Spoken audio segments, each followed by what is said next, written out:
Bien, buenas noches con todas y con todos. El día de hoy vamos a abordar uno de los tópicos más importantes que tiene el derecho procesal civil, que está relacionado al litis consorcio y la intervención de terceros en actos procesales, así como vamos a desarrollar también aspectos vinculados a lo que es la nulidad de actos procesales. Para comenzar esta exposición, debemos contextualizar primero en dónde nos encontramos. Primero, tenemos que entender que dentro del proceso penal, dentro del proceso civil existen partes que están en conflicto, es decir, una parte demandante y una parte demandada. Nosotros hemos escuchado muchas veces que a la parte demandante se le llama actor, se le llama accionante, y a la parte demandada, pues le podemos llamar la parte accionada, respecto de la cual precisamente se efectúa una determinada pretensión. En ese contexto, desde la perspectiva procesal, se han establecido dos partes específicas, pero ocurre casos en los cuales no necesariamente están estas partes que en la doctrina se consideran partes originarias, que son las partes naturales. En ese sentido, tenemos que tener en cuenta que para que exista un proceso, necesariamente ha tenido que surgir un conflicto entre esas partes del proceso. Pero ese conflicto ha surgido en virtud de la existencia de una relación jurídica. Y esta relación jurídica se denomina relación jurídica sustancial. Para que ustedes puedan comprender lo que estoy explicando, vamos a ubicarnos en un caso en específico. Por ejemplo, A tiene una obligación de dar suma de dinero respecto de B, y ocurre que pese a que se pactó una determinada fecha para el cumplimiento de la obligación, no se ha cumplido con devolver esa suma de dinero.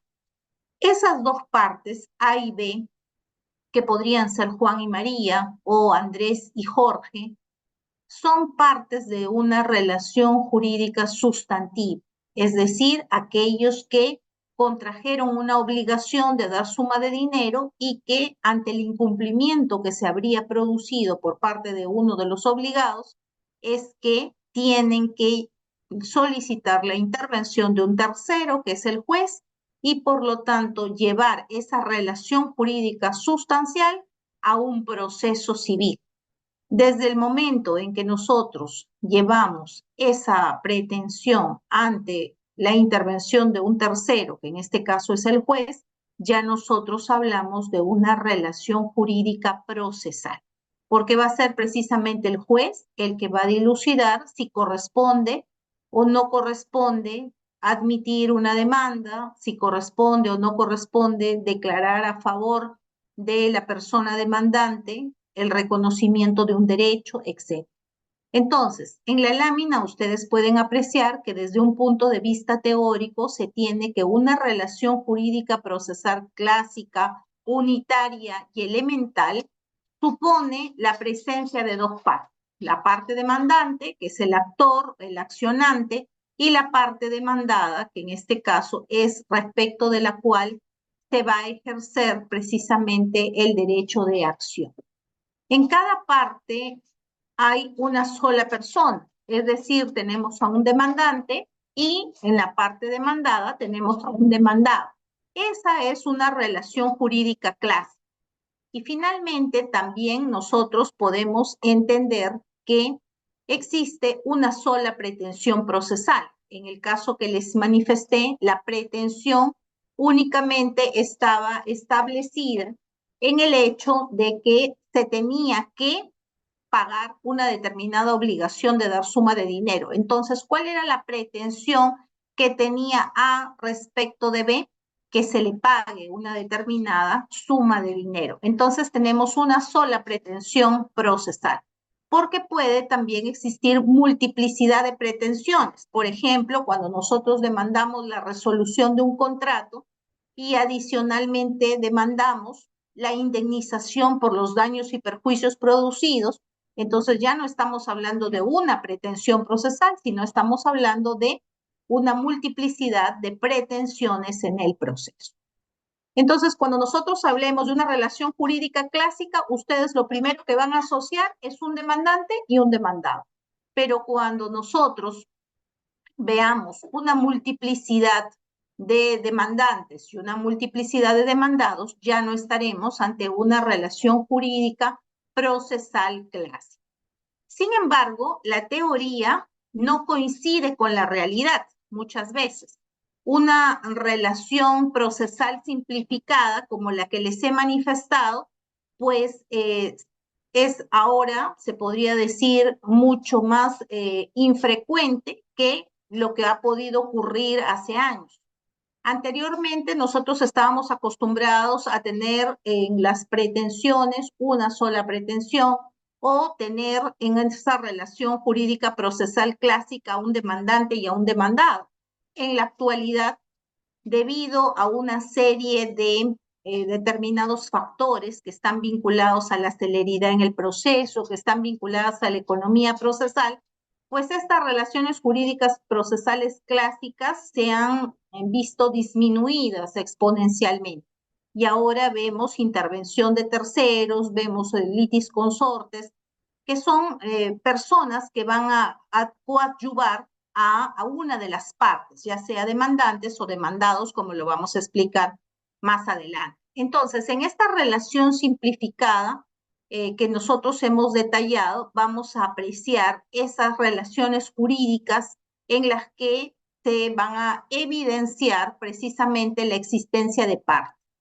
Eso lo ha descrito muy detalladamente y también de manera profusa el jurista Monroy Gálvez. Ahí les estoy dejando la fuente, el año en que se editó su publicación.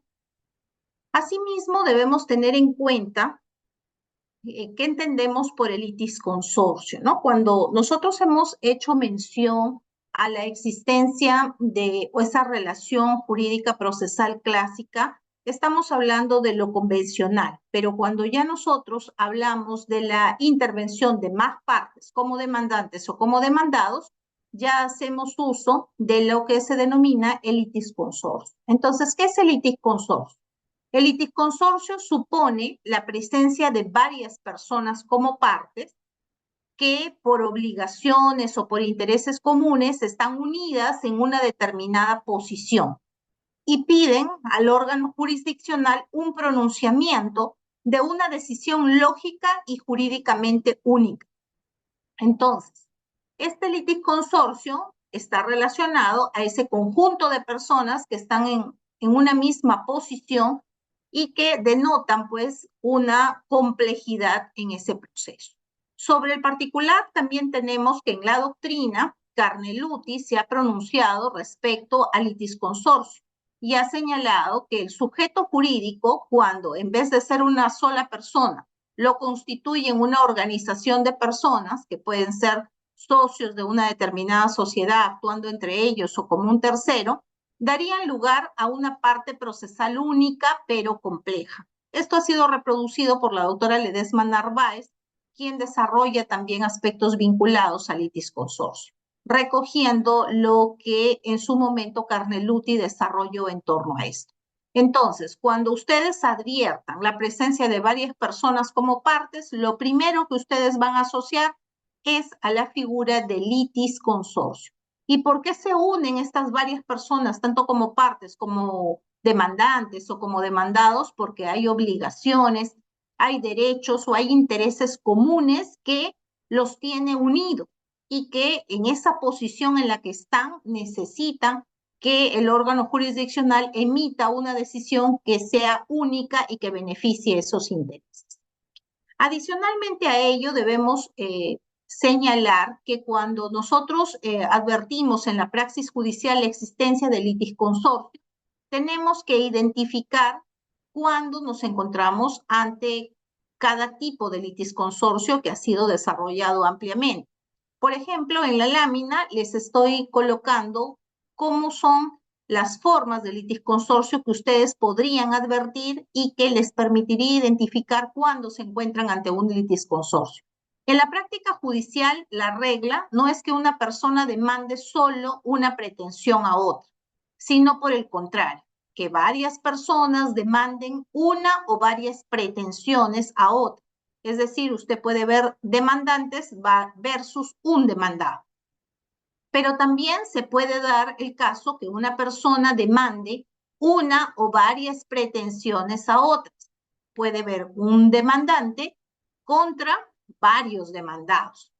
Y otro supuesto en el cual usted puede advertir varias personas que demanden una o varias pretensiones a otras como demandantes versus demandados. Entonces, usted puede ver una parte enfrentada a varias, puede ver que las posiciones han cambiado como demandante o como demandado, o puede también existir un conflicto tanto entre demandantes como demandados. Y obviamente las pretensiones que una de las partes esgriman en el proceso, pues va a generar la intervención del órgano jurisdiccional en su momento. Entonces, para que nosotros podamos comprender de qué manera se da esta intervención, tenemos que necesariamente conocer cómo se da la intervención de terceros. La intervención del tercero en el proceso constituye un instituto procesal de trascendental importancia que por primera vez es regulado de manera sistemática en la legislación procesal nacional. Antes del Código Procesal vigente, además de las tercerías previstas para oponerse a los embargos, solo existían algunas disposiciones dispersas que preveían de alguna manera la intervención del tercero. Por ejemplo, usted encontraba en el artículo 33 o en el artículo 34 del Código de Procedimientos Civiles de 1912 que regulaban facultades del representante del ausente para comparecer en los procesos en los que éste aparecía con un interés común o coadyuvante al actor o al demandado, o en la Ley General de Sociedades, que en su artículo 146 permitía la intervención coadyuvante del accionista que votó favorablemente el acuerdo impugnado para que colabore en la defensa de éste en el juicio de impugnación de acuerdos seguido entre otro accionista y la sociedad. Estos son los antecedentes más inmediatos que nosotros en la legislación hemos podido identificar. Esto es tanto en el Código de Procedimientos Civiles, que precedió al que actualmente rige en nuestro país, y en la Ley General de Sociedades. Es decir, la intervención del tercero ahora se encuentra regulado de manera sistemática en nuestra legislación y tiene como antecedente tanto el Código de Procedimientos Civiles de 1912 como la Ley General de Sociedades. Pero esta intervención de terceros tiene que ser entendida o conceptualizada de alguna manera, y nosotros hemos creído conveniente que para efecto de comprender esta intervención de terceros, debemos asociarla necesariamente a una acumulación subjetiva sucesiva, es decir, se trata de la incorporación al proceso con posterioridad a la notificación de la demanda de una o más personas. Inicialmente, usted tuvo un demandante y tuvo varios demandados, o pudo tener varios demandantes y varios demandados. Cuando usted recurre a la intervención del tercero, quiere decir que usted lo va a incorporar al proceso, pero esa incorporación de él no va a nacer como parte de esa relación jurídica clásica que yo les indiqué cuando empecé mi exposición, que se da entre un demandante y un demandado, sino se va a dar con posterioridad a la notificación de la demanda de una o más personas. Esta incorporación no es homogénea. Las personas que se integran, llamadas también intervinientes hasta antes de su integración, lo hacen de distintas maneras. Algunas pasan a colaborar con alguna de las partes, otras con ninguna de ellas. Algunas se integran tanto al interés de alguna de las partes que casi tienen sus mismas facultades y otras, a pesar que colaboran con una de las partes, tienen una relación de subordinación respecto de ella.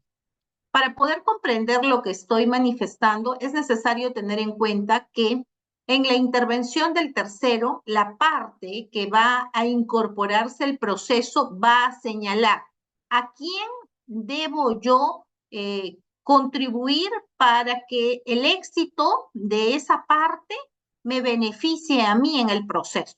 Es decir, yo no intervengo en el proceso porque soy un ajeno a esa relación jurídica procesal.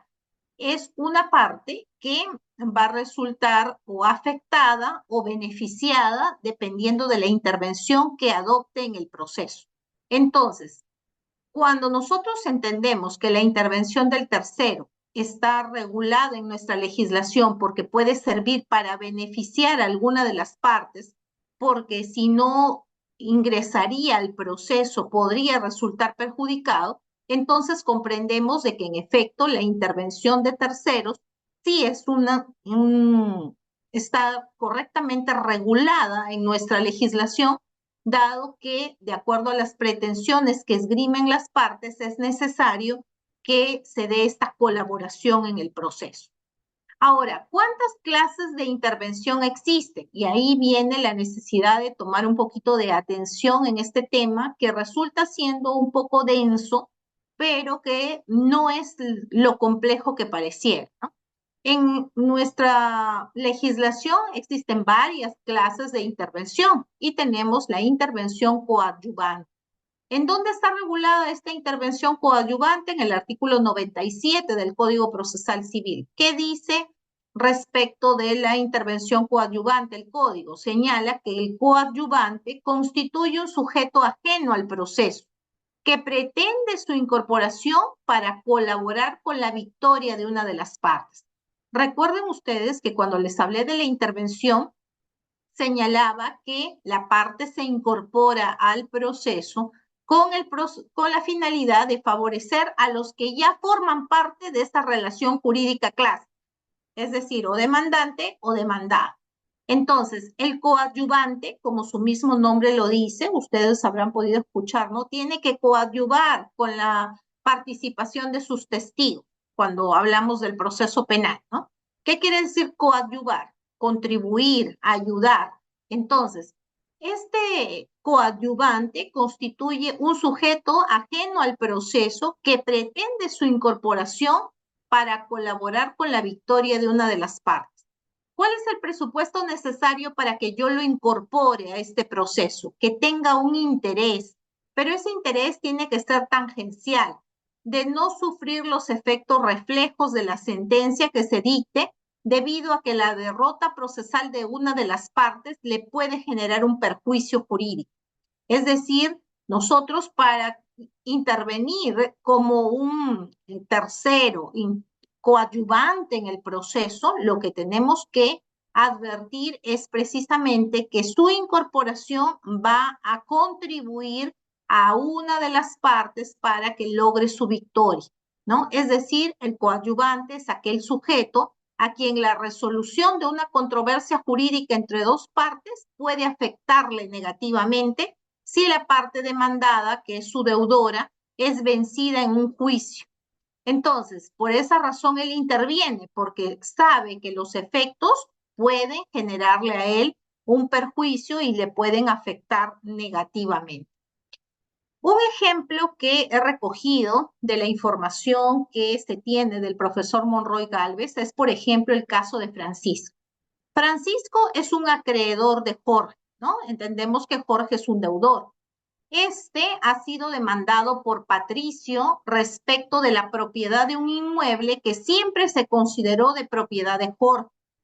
El proceso en donde se discute la propiedad avanza y Francisco advierte que la defensa y estrategia procesal de Jorge no es buena, dado que el citado inmueble constituye el bien más importante del patrimonio de Jorge, al punto que si lo pierde, la posibilidad de que Francisco cobre su acreencia se tornaría remota.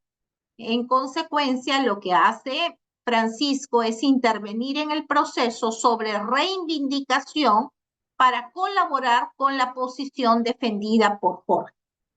El caso es bastante claro. Si no hubiera intervenido Francisco en la reivindicación, obviamente su derecho a cobrar su acreencia a Jorge hubiera sido una utopía, imposible de realizarse. Entonces, en la relación jurídica sustancial de obligación de dar suma de dinero está Jorge con Francisco. Francisco presta a Jorge una suma de dinero. En consecuencia, Jorge es un deudor de quién? De su acreedor Francisco. Pero ¿qué pasa? Que Este último, o sea, Jorge, ha sido demandado por Patricio, ¿no? Y Patricio, al demandarlo a Jorge, precisamente hace que ponga en riesgo el derecho que tiene Francisco respecto de la deuda que ha contraído Jorge con él. Entonces, ¿qué hace Francisco? Interviene en este proceso que le sigue Patricio y en consecuencia lo que hace es apoyar a Jorge. ¿Para qué? Para que su derecho no se vea considerado una ilusión y pueda ser realizable y pueda finalmente Jorge con esa propiedad poder pagar la obligación que tiene respecto de Francisco. Esta intervención de Francisco para defender la posición de Jorge en la demanda interpuesta por Patricio es un caso de intervención coadyuvante. Adviértase que la relación de Francisco con el tema discutido, la propiedad del inmueble, es inexistente. Él no está en esa relación. ¿Por qué? Porque él no formó parte de esa relación jurídica sustancial. Por eso es que en el ejemplo se le pone que es una relación inexistente. Sin embargo, su interés futuro por tener un bien que responda por su acreencia le otorga legitimidad para participar en el proceso y coadyuvar a la posición jurídica defendida por Jorge. Como pueden ustedes apreciar, la intervención de un tercero coadyuvante es para apoyar a una de las partes, como dice la doctrina. En este caso, el apoyo que Francisco le otorga a Jorge le va a permitir a Francisco cobrar su acreencia respecto de ese inmueble. Si no lo apoya y Jorge pierde el derecho sobre el inmueble, evidentemente Francisco no va a poder cobrar su acreencia. Entonces, por eso es que se ha regulado este tipo de intervención.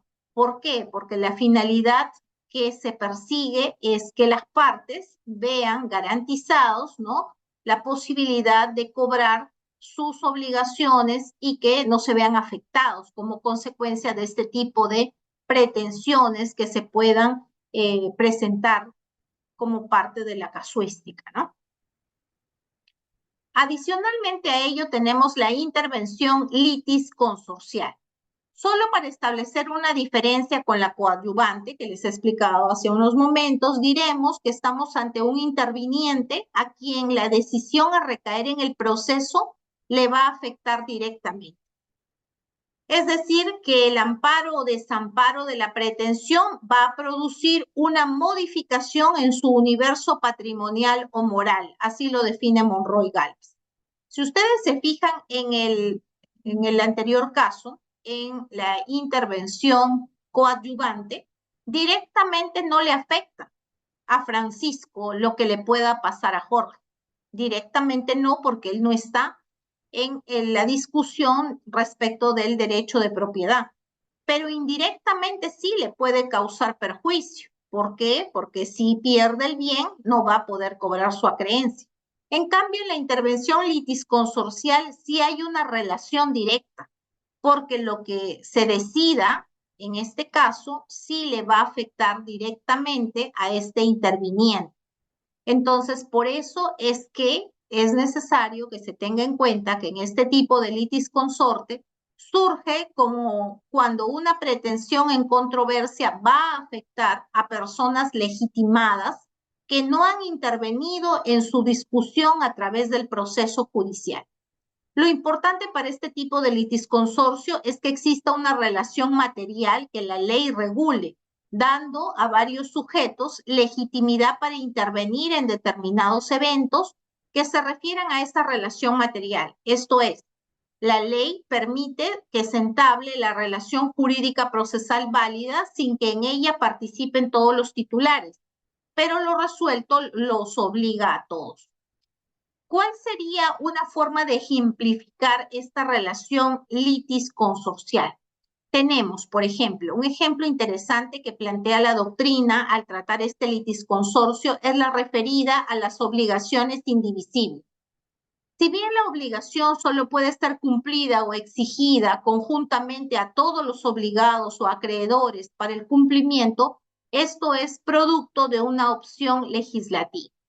En el Perú, el artículo 1176 del Código Civil señala, en las obligaciones solidarias, el acreedor puede dirigirse contra cualquiera de los deudores solidarios o contra todos ellos simultáneamente. Entendemos entonces por obligaciones indivisibles a aquellas obligaciones con sujeto plural u obligaciones subjetivamente complejas cuyos objetos no sean susceptibles de fraccionamiento, atendiendo a la naturaleza de la prestación, a la voluntad de las partes o por mandato de la ley. Entonces, cuando yo establezco un ejemplo de intervención litis consorcial, lo puedo hacer respecto de una obligación, tal como lo señala el artículo 1176. Una persona se convierte en un acreedor de varias personas y resulta que él no está obligado a accionar respecto de todas ellas. Puede hacerlo contra uno de ellos y ese que es el obligado a pagar también puede repetir respecto de los que conjuntamente con él estaban obligados. Entonces, ¿esta intervención litisconsorcial podría afectarlo directamente? Claro que sí, porque si nosotros advertimos que en esa relación jurídica procesal el juez decide respecto de una controversia y esta persona no interviniera como un litisconsorcio, a través de un litisconsorcio, evidentemente la decisión que tome el juez sí podría determinar que se le afecte directamente, ¿no? También se dice que hay intervención litisconsorcial respecto de los intereses difusos. Esto está regulado en el artículo 82 y es una expresión de intervención litisconsorcial, en el sentido que el supuesto que recoge este artículo está relacionado a lo que nosotros conocemos a intereses difusos. Pero también hay otro supuesto que ha sido recogido de la Ley de Sociedades, que en el artículo 143 señala que la Junta de Accionistas puede ser impugnada por cualquiera de los socios y la decisión puede afectar a todos, ¿no? Es decir, ustedes saben que en una sociedad tienen sus órganos de gobierno y precisamente cuando se reúnen en junta de accionistas, también puede haber impugnación de los actos societarios que se puedan acordar como consecuencia de esas reuniones que se establezcan entre los socios. Entonces, si hay una impugnación por parte de cualquiera de los socios, ¿podría existir una forma de intervención litisconsorcial? Sí.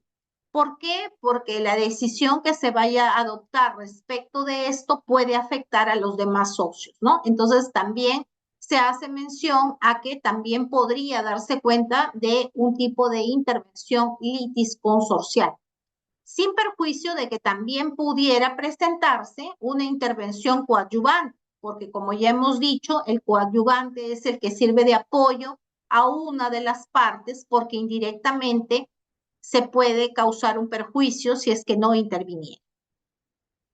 Ahora vamos a hablar de la intervención excluyente principal. Esta constituye un caso de acumulación objetiva subjetiva de pretensiones que se origina de manera sucesiva en el proceso.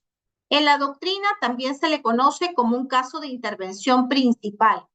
Cuando hablamos de intervención excluyente principal, no nos encontramos ante uno de los supuestos en los cuales un sujeto se incorpora como una de las partes preestablecidas del proceso, como sucede en los anteriores casos. Por ejemplo, una intervención coadyuvante o una intervención litisconsorcial, sino que nos encontramos ante un caso en el que un sujeto interpondrá su pretensión contra las partes originarias del proceso por considerar que es titular de la relación jurídica que ha sido deducida por las partes en el proceso. Estos casos de intervención excluyente principal están relacionadas precisamente a aquello que inicialmente consideré. Las partes originarias en un proceso son el demandante y el demandado. Cuando hablamos de una intervención excluyente principal, quiere decir que una persona, que aquí se le denomina sujeto, podrá interponer su propia pretensión contra esas partes originales, contra ese demandante o contra ese demandado, por considerar que él es el titular de una relación jurídica que ha sido deducida por las partes en el proceso. También se señala que el interviniente principal va a solicitar al juez su incorporación en un proceso iniciado, a fin de hacer valer dentro de él su pretensión. Cuando ustedes hablan de intervención excluyente principal o cualquier tipo de intervención, recuerden ustedes que esta tiene que ser validada por el juez.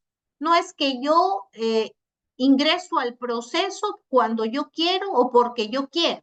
Es siempre con el consentimiento de quién, del tercero imparcial, porque en todos los casos el código así lo establece. Cuando ustedes analicen la intervención litis consorcial que está desarrollada en los artículos 92 al 96 del Código Procesal Civil, se establece precisamente la forma de incorporación al proceso por parte de un interviniente principal, que va a solicitar al juez su incorporación en un proceso iniciado a fin de hacer valer dentro de él su pretensión. ¿Y de qué dependerá su incorporación? Dependerá que el juez estime que es necesario o legítimo su derecho para intervenir en el proceso. Porque hay personas que también presentan su intervención en el proceso, pero no tienen legitimidad para ello. Por lo tanto, si el juez considera que esa intervención no debe ser admitida, pues lo puede rechazar. Es un supuesto que está también previsto en la legislación. La originalidad de la propuesta es que su pretensión está en directa oposición con lo pretendido por las partes en el proceso.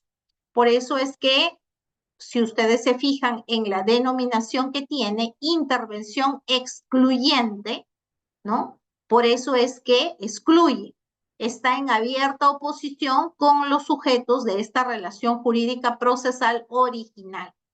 El principal es aquel sujeto que entra en conflicto con los demandantes y demandados de una relación obligatoria ajena, oponiéndoles su propia pretensión.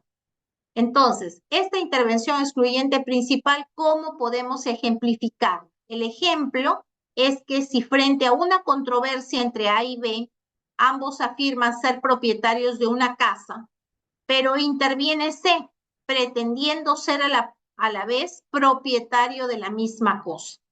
Opera aquí una acumulación de pretensiones por inserción, cuya conexidad con la originaria se ubica en uno de los elementos de la pretensión, el petitorio u objeto. ¿Qué quiere decir? Inicialmente tenemos a un demandante y un demandado. Los dos están discutiendo que son dueños de una propiedad, pero interviene un excluyente principal y dice, momentito, ustedes no tienen por qué discutir respecto de la propiedad del bien, porque yo soy el propietario del mismo. Entonces, ¿qué es lo que está haciendo? Excluyéndolos a ellos y, en consecuencia, lo que quiere es anteponer su pretensión a la de los que formaron parte de esta relación jurídica procesal originaria o clásica, como así lo determina la doctrina. Opera aquí, entonces, esta conexidad, ¿no? No es que él está entrando en un proceso respecto del cual no tendría por qué hacerlo. Sí tendría por qué hacerlo porque se está discutiendo la propiedad respecto del mismo bien. Si lo desea, el principal puede recuperar la propiedad de un bien que afirma ser suyo.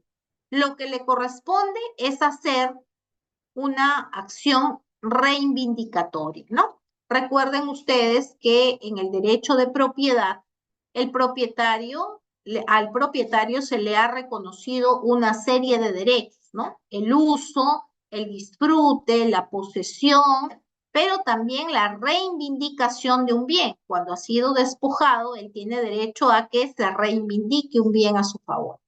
Entonces, del mismo modo, si el principal deseara recuperar la posesión de un bien, tendría que interponer un interdicto. Ya ustedes saben que existe el interdicto de retener, el interdicto de recobrar.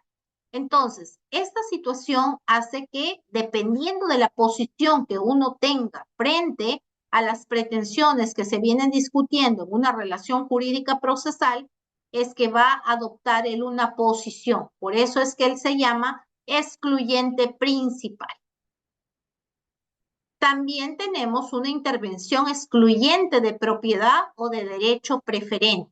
Esta es una clasificación que también ha sido recogida por el Código Procesal Civil.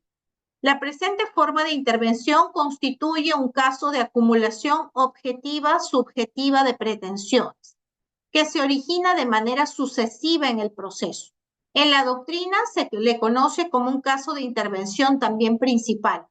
Debido a ello, cuando hablamos de intervención excluyente de propiedad o de derecho excluyente, no nos encontramos ante uno de los supuestos en los cuales un sujeto se incorpora como una de las partes preestablecidas en el proceso, como sucede en los anteriores casos, intervención coadyuvante, intervención litisconsorcial, sino que nos encontramos ante un caso en el que un sujeto interpondrá su propia pretensión contra las partes originarias del proceso a efecto de liberar su propiedad o de cobrar con preferencia su crédito.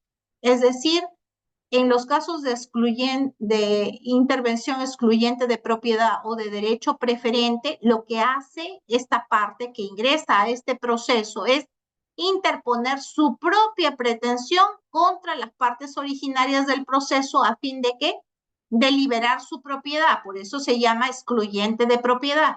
Y cuando quiere tener preferencia sobre su crédito, se llama derecho preferente. Sobre esto tenemos que hacer un parangón respecto de, por ejemplo, las hipotecas. Ustedes han podido ver que el derecho de propiedad también, como derecho principal, en los derechos reales tenemos un derecho principal, que es el derecho de la propiedad, ¿verdad? Y también tenemos derechos accesorios, en este caso, aquellos que siguen la suerte del principal, por ejemplo, la hipoteca, la anticresis, la prenda, son derechos que siguen la suerte del principal. Si desaparece el derecho principal, obviamente, pues el sucedáneo también desaparece. Entonces, aquí, cuando ustedes han escuchado, tiene un derecho preferente respecto de otra persona, ustedes tienen que ver el orden de prelación de los acreedores, ¿no? Si, por ejemplo, el banco Interbank, fue el primero que tuvo la constitución de hipoteca a su favor, luego vino Benito Pérez y luego vino Juan Pérez, y cuando se está discutiendo precisamente un derecho de crédito porque María contrajo una deuda con el Banco Interbank, contrajo una deuda con Benito Pérez y con Juan Pérez. Entonces, hablamos de derechos preferentes a aquellos que tienen prelación frente a otros. Entonces, en estos casos también, cuando hablamos de preferencia de crédito, decimos que cuando una persona interpone esa pretensión contra estas partes originarias del proceso, lo que busca es cobrar con preferencia su crédito. Entonces, aquí hablaremos de una intervención excluyente de derecho preferente. Pero cuando queremos excluir a esas partes originarias de una propiedad, hablaremos de una intervención excluyente de propiedad. Ahora bien, los ejemplos que he encontrado son los siguientes. Por ejemplo, en la intervención excluyente de propiedad dice: Rosa demanda ejecutivamente a Rolando y pide y obtiene una medida cautelar de secuestro sobre el vehículo que hace unas semanas vio manejando a este. Sin embargo, el vehículo ya no es de propiedad de Rolando a la fecha de realización del secuestro, sino de Daniel, quien lo adquirió de aquel, o sea, de Rolando, y a quien lo desposeyeron del mismo en ejecución del secuestro. Daniel, premunido de su título de propiedad, se apersona al proceso y pide se deje sin efecto la orden de secuestro sobre su vehículo. Aquí tenemos que encontrar un tema de fondo que forma parte de nuestra realidad nacional. Recuerden ustedes que nuestro derecho de propiedad muchas veces es informal, por no decirlo, en gran parte de nuestro país, la adquisición de bienes, inmuebles o muebles, se da de manera informal. Recuerden que nosotros nos convertimos en posesionarios o nos convertimos en propietarios de un determinado bien en razón de la tradición, en razón de la entrega de la cosa, ¿no? Yo alquilo un inmueble, pago la renta, inmediatamente el arrendador me entrega el bien. Entonces, yo no necesito tener que hacer un documento, legalizar firmas, porque basta que exista un contrato de naturaleza verbal para que tenga efectos jurídicos aquello que yo estoy celebrando. Igual ocurre con el derecho de propiedad. No todas las personas tienen un título de propiedad respecto de los inmuebles de los cuales sí son propietarios. Entonces, ¿qué pasa en estos casos? Que aquí la persona de Rosa estaba demandando a Rolando y para efecto de recuperar su crédito, ella cree conveniente presentar una medida cautelar de secuestro sobre el bien. Pero ella está en el entendido de que la persona de Rolando, como está conduciendo el vehículo, sigue siendo dueño del vehículo, ¿no? Porque lo ve que está conduciendo el bien. Pero no sabía que Rolando había vendido este bien a Daniel y que por lo tanto Daniel era el que ostentaba ese derecho de propiedad respecto del vehículo. Cuando se procede a ejecutar esa medida de secuestro, acontece que Daniel sale a relucir en esta historia y señala, este bien ya no es de propiedad de Rolando, este bien es de mi propiedad y por lo tanto yo lo que tengo que hacer es intervenir en esa relación de Rosa respecto de Rolando y presentarme como una forma de intervención excluyente de propiedad, señalando que ese vehículo respecto del cual se ha admitido un secuestro por parte del juez debe dejarse sin efecto esa orden de secuestro por cuanto la titularidad del bien no recae ya en la persona de Rolando, sino en la de él, que es Daniel. Entonces, eso es un ejemplo de intervención excluyente de propiedad que podemos representarlo para efecto de comprender la teoría en torno a él. Luego tenemos la intervención excluyente de derecho preferente. Por ejemplo, Financiera Andina demanda a la empresa ABC Sociedad Anónima y pide un embargo en forma de intervención en administración sobre su local industrial y comercial. Sin embargo, antes de la ejecución del embargo, ABC había suscrito un contrato de gestión y administración por el que le había cedido la gestión y la administración de su local industrial a la empresa Alfa S.A. Esta, afectada por el embargo en intervención, solicita al juez se le otorgue preferencia sobre la administración del local industrial, dado que su contrato se encuentra inscrito y es oponible a terceros.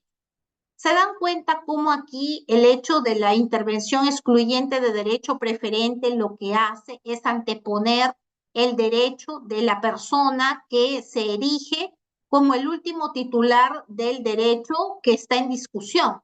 Porque aquí tenemos una demanda entre Financiera Andina contra esta empresa ABC-SA.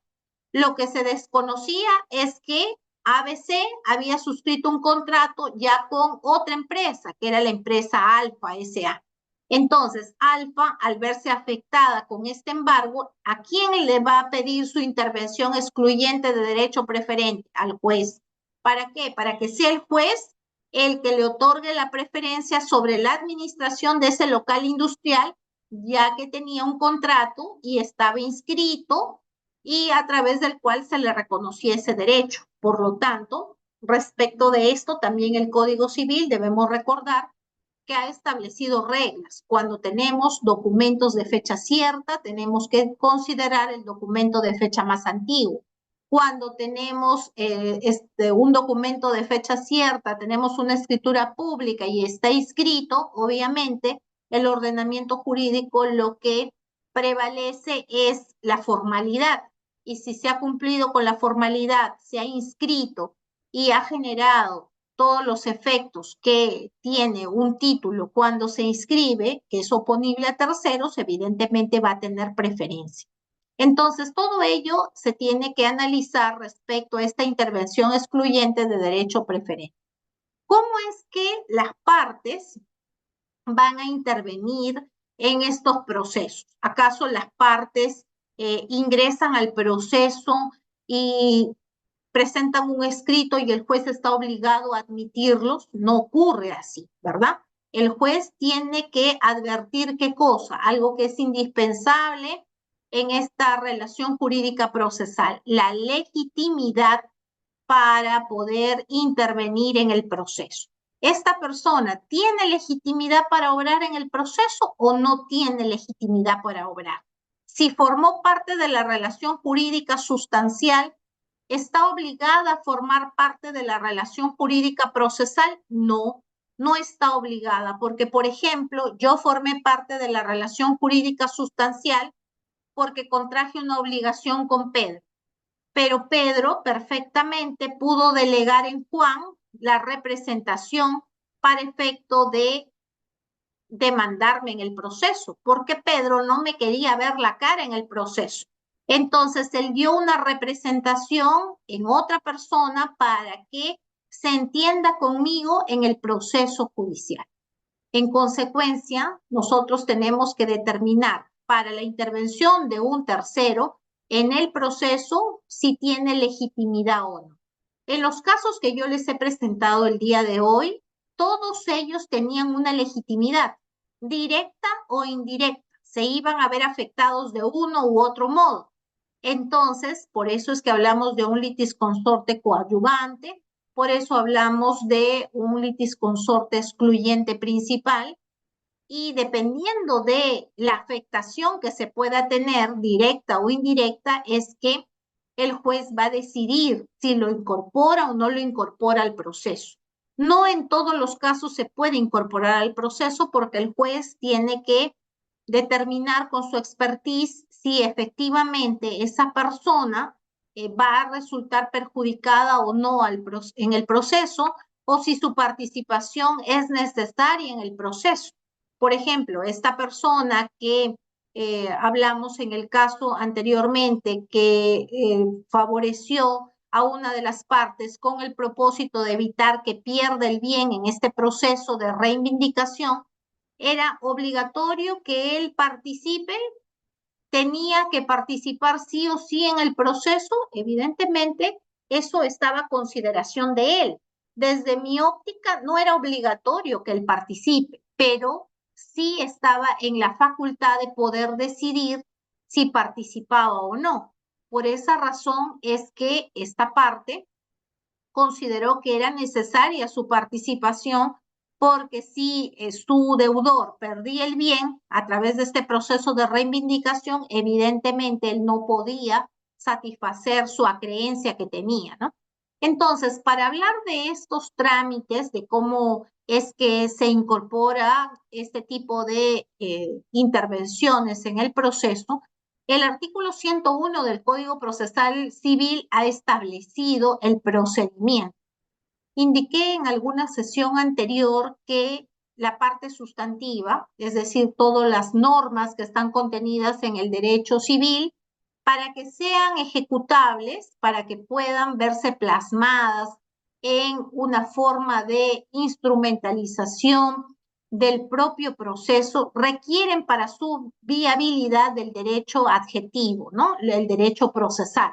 Si no existiera el derecho procesal, no se podría materializar el derecho sustantivo. Entonces, este artículo 101, ¿qué es lo que hace? Establecer cuáles son los requisitos y el trámite que se siguen en las intervenciones. En primer lugar, se señala por parte del legislador que los terceros deben invocar interés legítimo. Es decir, la solicitud tendrá la formalidad prevista en la demanda en lo que fuera aplicable, debiendo acompañarse los medios probatorios correspondientes. En este caso en específico, la parte presenta su escrito a través del cual va a tener que indicar cómo es que su participación va a resultar, o una intervención excluyente principal o coadyuvante o preferente o de propiedad, etcétera, de tal manera que le permita al juez determinar si debe incorporarlo o no al proceso. ¿Debe acompañar medios probatorios? Claro que sí. Ustedes saben que en nuestra legislación procesal civil existe un viejo adagio que se reproduce como parte del articulado de la legislación procesal civil, ¿no? El que alega un hecho debe probarlo, ¿no? Entonces, si yo estoy alegando tener un derecho, tengo que yo probar de dónde nace ese derecho. ¿Para qué? Para que el juez pueda visorar si es que tengo o no tengo legitimidad para obrar en el proceso. Entonces, ¿se pueden acompañar medios probatorios? Sí, se pueden acompañar medios probatorios. ¿Qué pasa si es que ya hubo la actuación de medios probatorios y yo recién me entero de que existe ese proceso? ¿Puede presentarse de manera complementaria medios probatorios? Sí, se puede presentar de manera complementaria porque así lo establece nuestra legislación. Dice que aun cuando haya transcurrido la audiencia de pruebas, puede existir una actuación de medios probatorios complementaria para efecto de determinar si esa intervención que se está peticionando por parte de este litisconsorte debe ser incorporada en el proceso. En segundo lugar, el juez declarará la procedencia o la denegará. Como señalé precedentemente, no es que en todos los casos el juez la va a admitir, ni que en todos los casos la va a denegar, pero él determinará en función a la legitimidad para obrar y a los medios probatorios que presente quien se está apersonando a ese proceso, si el pedido corresponde o no corresponde. En el primer caso, para la procedencia, dará curso a las peticiones del tercero legitimado. Solo es apelable la resolución que deniega la intervención. Es decir, no podemos apelar la resolución a través del cual el juez nos admite o nos incorpora al proceso. Solamente podemos apelarla cuando se deniega la intervención. Los intervinientes se incorporan al proceso en el estado en que se halle al momento de su intervención, es decir, si las partes se encuentran en etapa de audiencia, yo no voy a decir como tercero, es que yo no pude absolver el traslado de la demanda. No, el tercero se incorpora al proceso en el estado en que se encuentre y obviamente se le asumen todos los efectos que pudiera irrogarse como consecuencia de la etapa en que se encuentra. Como les dije en el ejemplo anterior, si ya pasó la fase de actuación de medios probatorios y él toma conocimiento de ello, si es que está dentro del plazo que establece la normativa, él puede presentar medios probatorios complementarios. Por eso es que su intervención se sujeta al estado en el que logre él su incorporación, ¿no? Entonces, estos son aspectos que debemos tomar en cuenta. Esto para efecto de establecer lo que está relacionado a esta intervención de terceros y también de los litisconsorcios. Otro de los tópicos que vamos a abordar esta noche está relacionado a la nulidad de los actos procesales. Recuerden ustedes que el proceso es un cúmulo de actos procesales y ese cúmulo de actos procesales está regido por la observancia de garantías que deben existir al interior del proceso, lo que supone que cada acto procesal que se ejecute debe realizarse cumpliendo las garantías que el ordenamiento jurídico le franquea a todo justiciable. A todo justiciable se nos permite tener derecho de acción, tener derecho de contradicción, tener derecho a absolver, en este caso, una pretensión.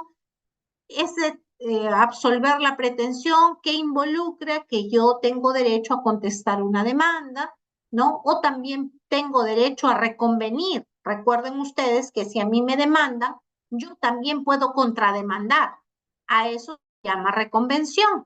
Entonces, si nosotros cumplimos todo este cúmulo de actos procesales de manera correcta, secuencial en el proceso, evidentemente lo que vamos a tener como resultado es un proceso sin vicios procesales. ¿Qué acontece cuando yo incurro en alguna inobservancia de estas garantías? aparece una figura que se llama nulidad de actos procesales. Esta nulidad yo la puedo interponer cuando a mí se me dé la gana, por decirlo de alguna manera, no.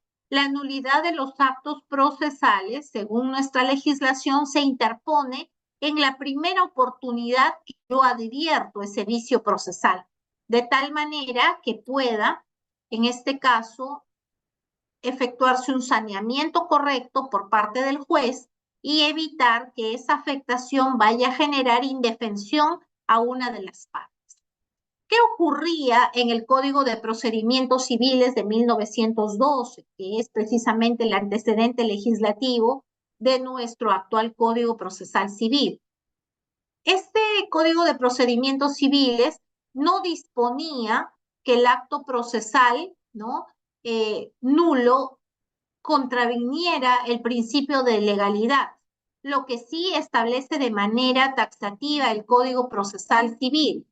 Este código establece que el acto procesal es nulo cuando se contraviene el principio de legalidad, pero además agrega algo, exige la vulneración del principio de trascendencia. Esto no deben olvidarse. Cuando nosotros hablamos de nulidad, siempre tenemos que asociarlo con el principio de trascendencia. No cualquier vicio procesal nos lleva o nos conduce a la nulidad de un acto procesal. Solo aquellos que tienen trascendencia en el proceso nos podrían llevar a una nulidad de actos procesales. Es decir, no basta la violación de los requisitos exigidos por la norma procesal, sino que debe venir acompañada de un perjuicio a la supuesta parte afectada. Por ejemplo, tenemos una nulidad de acto jurídico y la parte demandante presenta su demanda, el juez admite a trámite la demanda y le corre traslado al demandado. Pero emitieron el acto procesal que corría traslado al demandado, pero el personal jurisdiccional obvió la notificación al demandado y no lo notificó con esa resolución que le corría traslado para que absuelva la demanda.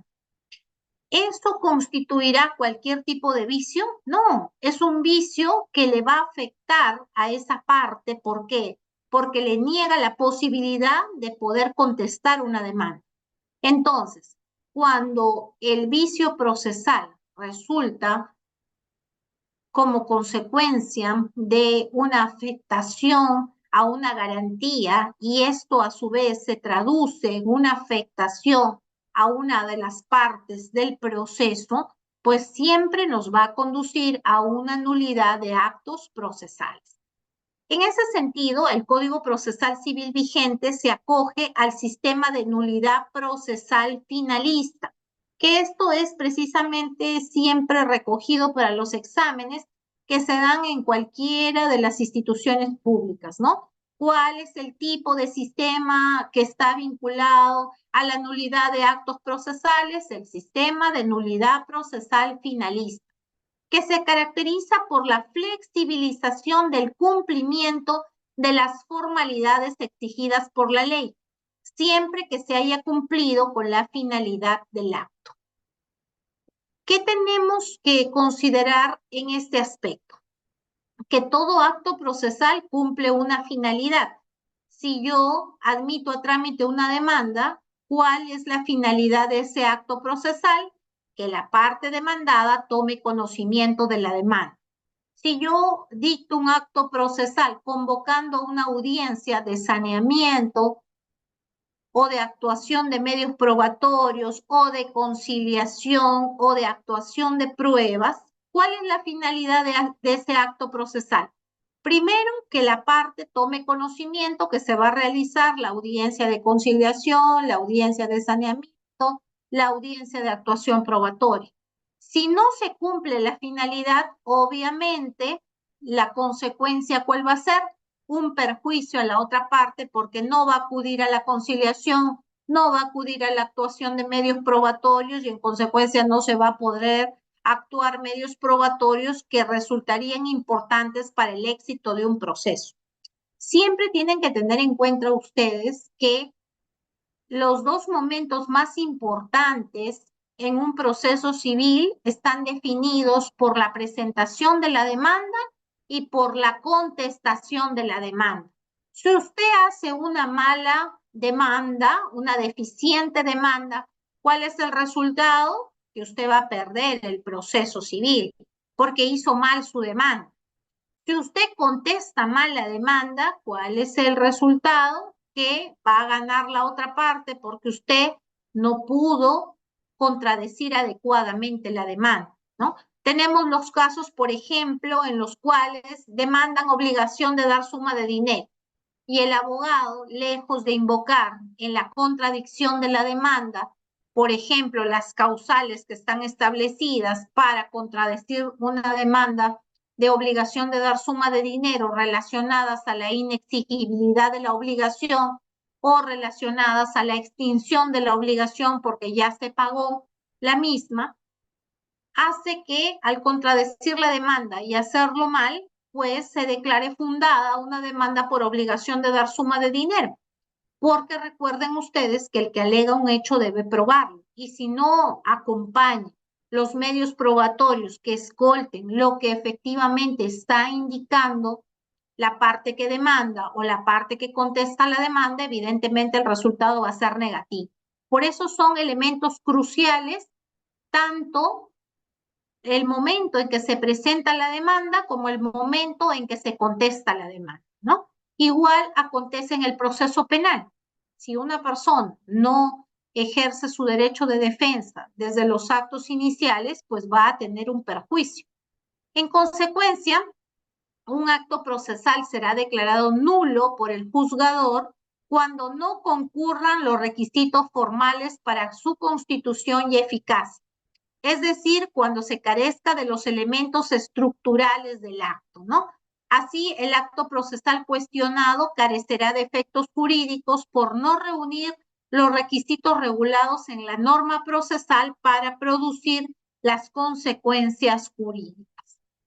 En ese sentido, tenemos que en la doctrina se ha señalado por parte de Mabel de los Santos lo siguiente: la nulidad procesal no se dirige a lograr la revisión de una decisión que se conceptúa injusta, lo que nosotros conocemos como error injudicando, sino a obtener la rescisión o invalidación de un pronunciamiento que adolece de defectos procesales, que es lo que nosotros conocemos como error improcedente.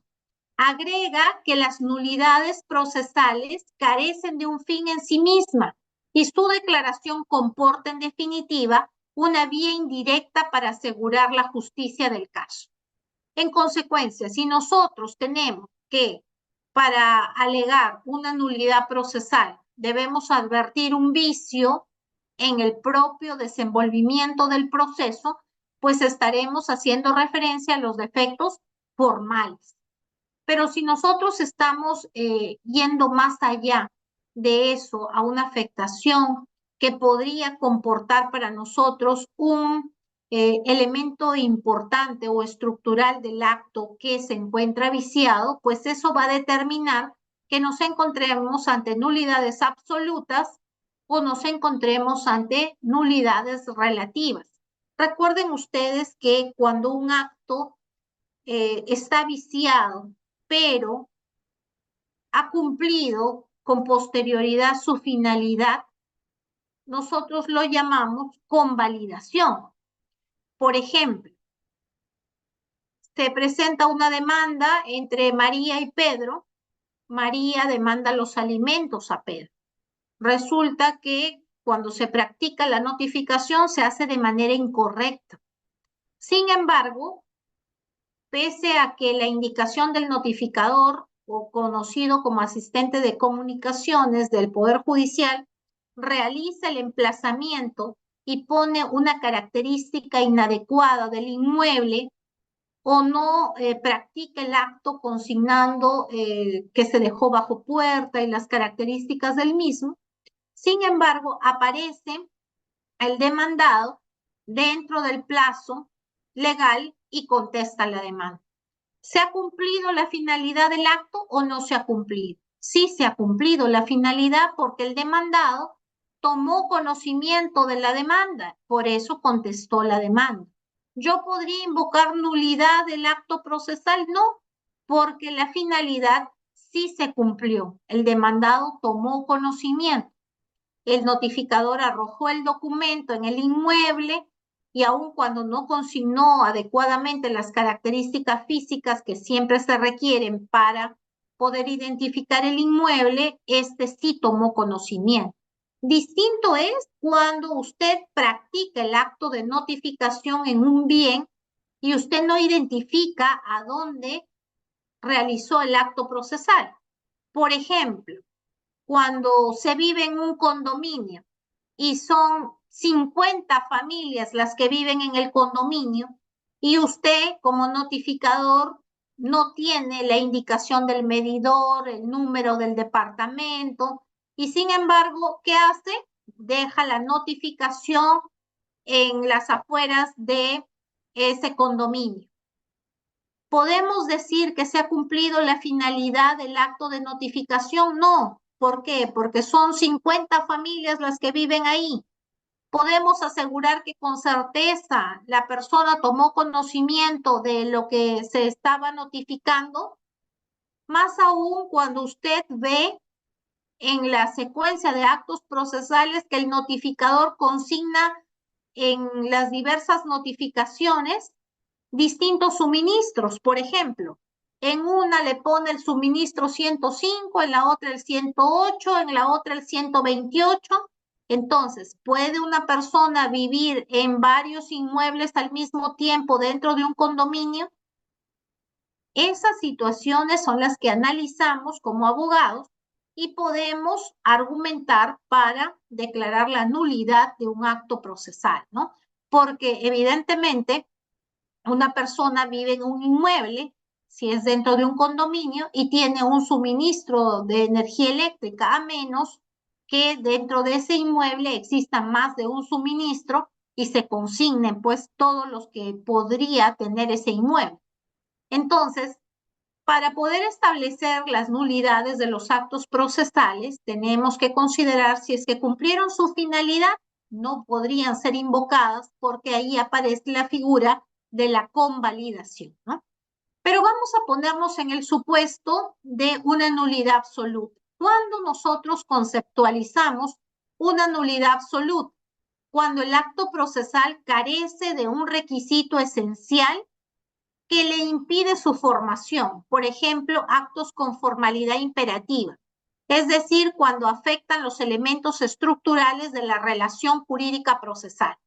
En ese orden de ideas podemos afirmar que dichos actos son de carácter insubsanable y en consecuencia podrán ser declarados nulos de oficio mediante resolución debidamente motivada en virtud de la potestad nulificante del juzgador, cuando exceden al interés de las partes y se vinculan con el orden público o a pedido de parte.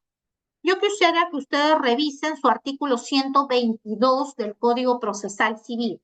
El artículo 122 del Código Procesal Civil nos indica cuál es el contenido y suscripción de la resolución, ¿no? Y nos dice, las resoluciones contienen la indicación del lugar y fecha en que se expiden, el número de orden que le corresponde dentro del expediente o del cuaderno en que se expide, la mención sucesiva de los puntos sobre los que versa la resolución con las consideraciones en orden numérico, correlativo, fundamentos de hecho que sustentan la decisión, los respectivos de derecho con la cita de la norma o normas aplicables en cada punto según el mérito de lo actuado, la expresión clara y precisa de lo que se decide u ordena respecto de todos los puntos controvertidos, el plazo para su cumplimiento, si fuera el caso, la condena en costos y si procediera multas, exoneración de pago, y la suscripción del juez y del auxiliar jurisdiccional respectivo. En el párrafo siguiente, ¿qué se establece? La resolución que no cumpla con los requisitos antes señalados será nula. Entonces, ¿qué nos está diciendo el legislador en este aspecto? Que este acto procesal será nulo cuando no se reúnan esas especificaciones que están contenidas en el artículo 122 del Código Procesal Civil. Es decir, para el legislador no es objeto de convalidación algo que tenga el carácter de insubsanable, ¿no? Porque está establecido, está tasado que es una nulidad de carácter absoluto. Es imperativo, se tiene que cumplir de todas maneras con la formalidad que está establecida. Vamos a hacer un parangón ya con el derecho sustantivo. Por ejemplo, ¿cuáles son los actos jurídicos nulos? Si yo hago una donación, ¿lo tengo que hacer de manera verbal? No.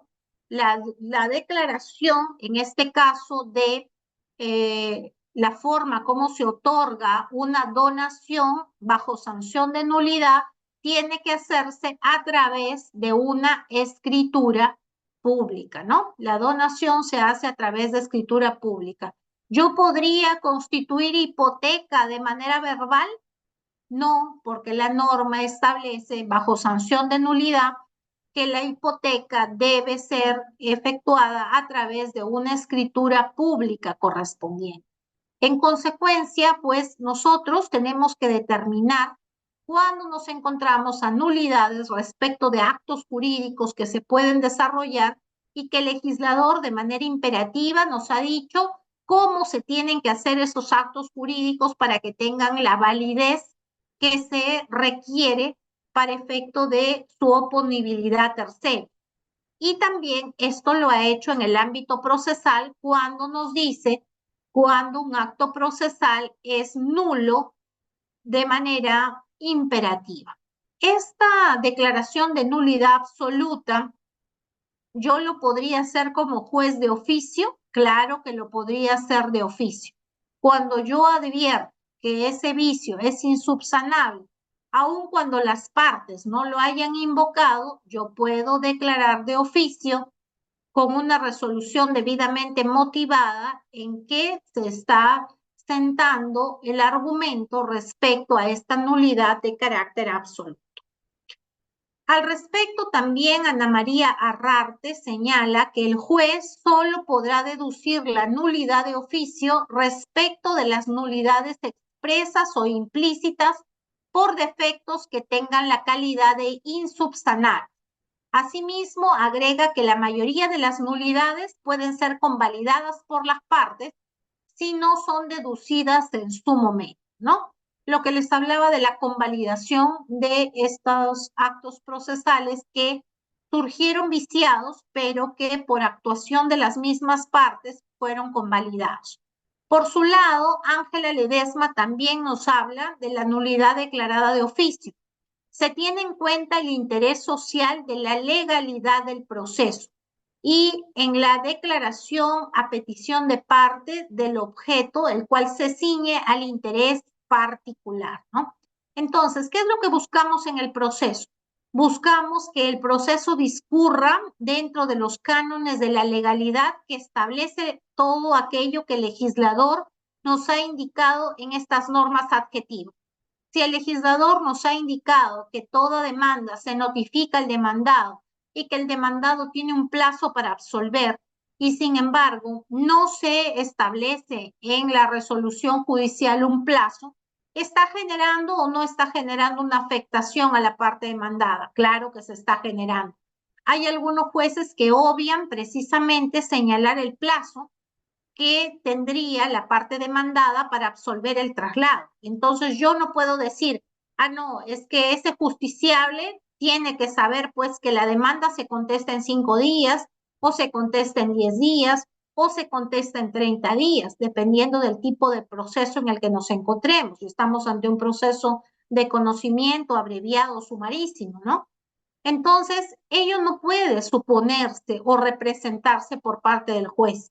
Tiene que consignarse cuál es el tiempo que tiene la parte para absolver el traslado o cuando está convocada para una audiencia de conciliación, para una audiencia de saneamiento procesal, para una audiencia de actuación de medios probatorios. Entonces, si ello está indicado como una forma legal del trámite para efecto de que se tenga que cumplir el mismo, evidentemente, yo como juez, si advierto que no se ha cumplido con ese trámite, evidentemente puedo declarar de oficio esa nulidad. Por otro lado, tenemos la nulidad relativa, cuando el acto procesal carezca de un requisito accesorio, es decir, no tenga una formalidad de carácter imperativa, como sí ocurre con las nulidades absolutas, ¿no? Siendo esto en consecuencia subsanable. Según Serra Domínguez, la nulidad relativa se distingue de la absoluta únicamente en su posibilidad de subsanación, agregando que el acto procesal relativamente nulo se equipara, de no ser subsanado, al acto absolutamente nulo, no siendo susceptible de producir efecto alguno. Finalmente concluye afirmando que una vez realizada la subsanación, los efectos del acto se producen desde el momento en que ha tenido lugar. Es decir, si nosotros advertimos que esta notificación fue practicada en un inmueble en el cual existen varios copropietarios, pero advertimos que en el proceso la persona a la que yo demandé ha contestado la demanda, por lo tanto, estamos ante un supuesto de nulidad relativa porque puede ser subsanable desde el momento en que este sujeto procesal ha convalidado ese vicio al presentar su contestación de demanda. ¿Qué hubiera pasado si esa persona no contesta la demanda? ¿Podría declararse una nulidad de oficio? Claro que podría, porque en este caso el acto procesal no ha cumplido su finalidad. ¿Cuál es el acto procesal a través del cual se cumple la finalidad? Por ejemplo, la notificación, ¿no? Si yo quiero notificar con un admisorio de una demanda, surtirá sus efectos cuando la parte a la que se dirige el emplazamiento ha tomado conocimiento. Si ella no toma conocimiento, por lo tanto, no se ha cumplido con esa finalidad que persiguen los actos procesales. Si yo practico, por ejemplo, un embargo en forma de administración, como les he puesto en los ejemplos, o practico un secuestro, ustedes saben que todas las medidas cautelares, pues, son inaudita parte. ¿Para qué? Para que la otra parte no tome conocimiento hasta después de su ejecución, si no, no tendría sentido la interposición de medidas cautelares. En ese contexto, nosotros tenemos que considerar que cuando algo es susceptible de ser subsanado, estamos asociándolo siempre a una nulidad relativa. Y cuando algo no puede ser subsanado, estamos siempre ante una nulidad absoluta. Las nulidades se rigen por principios y ustedes podrán apreciar a partir del artículo 171 del Código Procesal Civil que precisamente regula estos principios que están relacionados a las nulidades procesales. Uno de estos principios es el principio de legalidad o especificidad. El artículo 171 del Código Procesal Civil establece que la nulidad se sanciona solo por causas establecidas en la ley. Entonces, debemos entender que se declarará la nulidad del acto por la infracción de las normas de orden procesal. No será suficiente que la norma establezca ciertas formalidades para la realización del acto, sino que deberá disponer que su omisión o defecto traiga como consecuencia su nulidad. Lo que ha pasado con el ejemplo que les he puesto. En el artículo 122, el legislador ha establecido de manera categórica que si no se cumple con consignar en las resoluciones judiciales todos los acápites que he leído precedentemente, estará sancionado con nulidad. Por lo tanto, yo no puedo presumir que algo es nulo, sino que tiene que estar sancionado de manera taxativa en nuestra legislación. Eso es lo que recoge el artículo 171 del Código Procesal Civil. Adicionalmente a ello, debemos tener en cuenta que Ana María Rarte también nos ha indicado que en cuanto al principio de legalidad, este implica que no basta que la ley establezca una determinada formalidad para que su omisión genere la nulidad del acto procesal, sino que esta sanción únicamente podrá aplicarse cuando surja de manera o explícita o expresa en la ley. Si es que eso no está expresamente señalado, pues no podemos hablar de un principio de legalidad o de especificidad. Y haciendo esto como parangón con lo que ocurre en el proceso penal, ¿qué nos dice el principio de legalidad? Nadie podrá ser sancionado por acción o omisión, por hecho o por delito que no esté previamente establecido como tal en la ley. En consecuencia, yo no podría ser procesada por homicidio si es que el homicidio antes del hecho que me están atribuyendo no estaría previsto como tal en la norma, ¿no? Entonces, aquí ocurre igual en las nulidades. Si no está establecido de manera explícita por parte de la ley que un acto que no cumpla determinada formalidad va a estar sancionado con una nulidad, no podemos hablar de principio de legalidad o especificidad. Otro de los principios que ya hemos tratado también de manera tangencial es el principio de convalidación. Es entendido como la confirmación del acto, siendo su naturaleza saneadora y pudiendo operar de manera expresa o tácita. ¿Cuándo estamos ante una manera expresa? Será expresa cuando la parte afectada ratifique el acto viciado, y tácita cuando no se impugne el acto dentro del plazo legal. Cuando nosotros nos referimos a la primera oportunidad, recuerdan que les manifesté en que se debe presentar una nulidad, es porque es necesario considerar que la parte que se siente afectada en sus derechos debe exponer estas nulidades desde el primer momento en que tuvo conocimiento de las mismas. Entonces, si la parte afectada con una notificación defectuosa ratifica el acto presentando, por ejemplo, una contestación de demanda dentro del plazo de ley, pues ha operado una convalidación.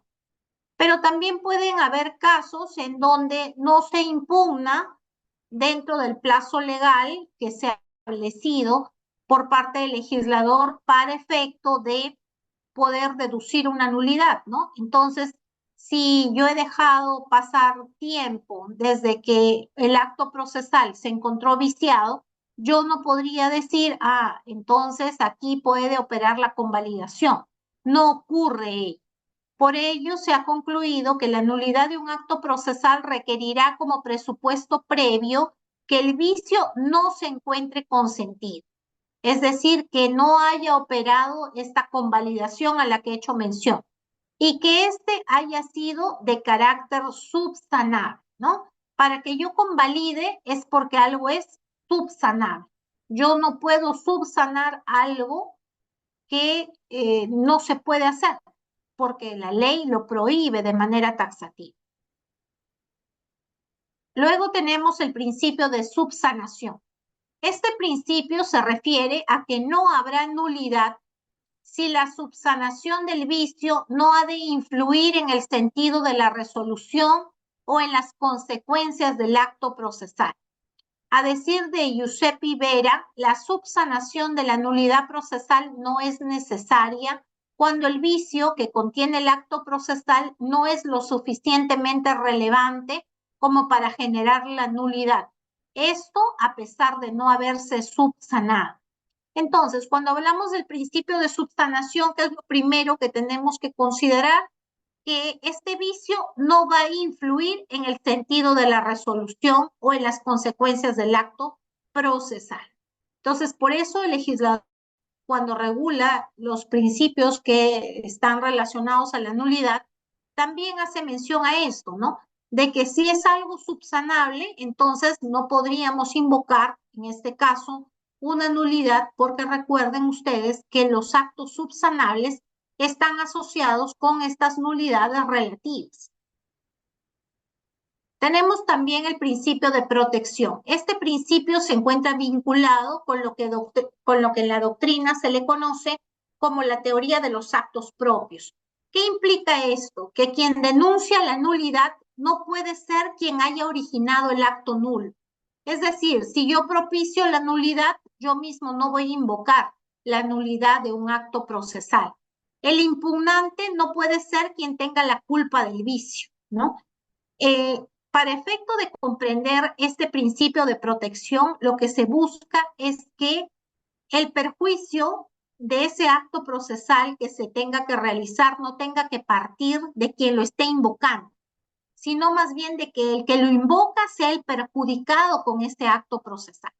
Según Osvaldo Gossaini, este principio requiere tres condiciones: que la anulación pretendida justifique el accionar de la justicia ante la evidencia del perjuicio que generan los efectos del acto viciente, que la nulidad provenga de actos propios de la jurisdicción o de la parte contraria, y que quien promueva la impugnación no haya dado lugar con sus actos al vicio que denuncia, ¿no?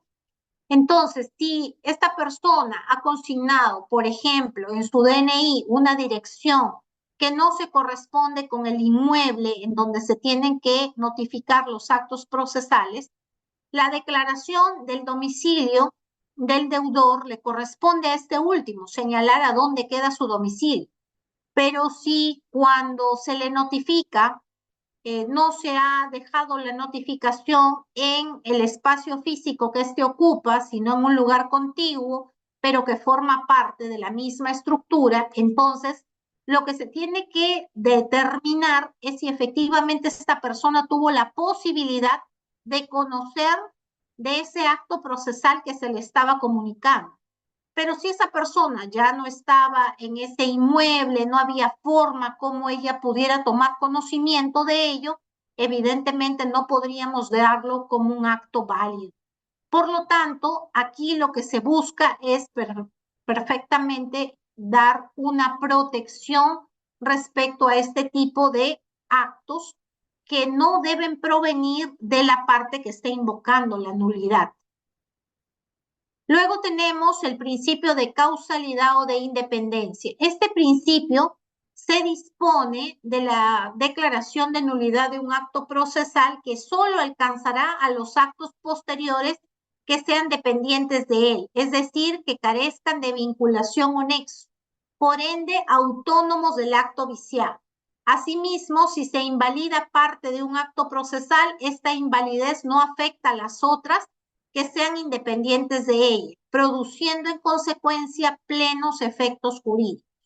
Aquí tenemos que tener en consideración que todos aquellos actos posteriores que no sean dependientes de un acto previo, por ejemplo, si yo he admitido a trámite una demanda en el cual se corre traslado y que con posterioridad a ello hay otro acto procesal que convoca, por ejemplo, a la audiencia de saneamiento, a la actuación probatoria, tenemos que tener en cuenta si estos actos procesales guardan una concatenación.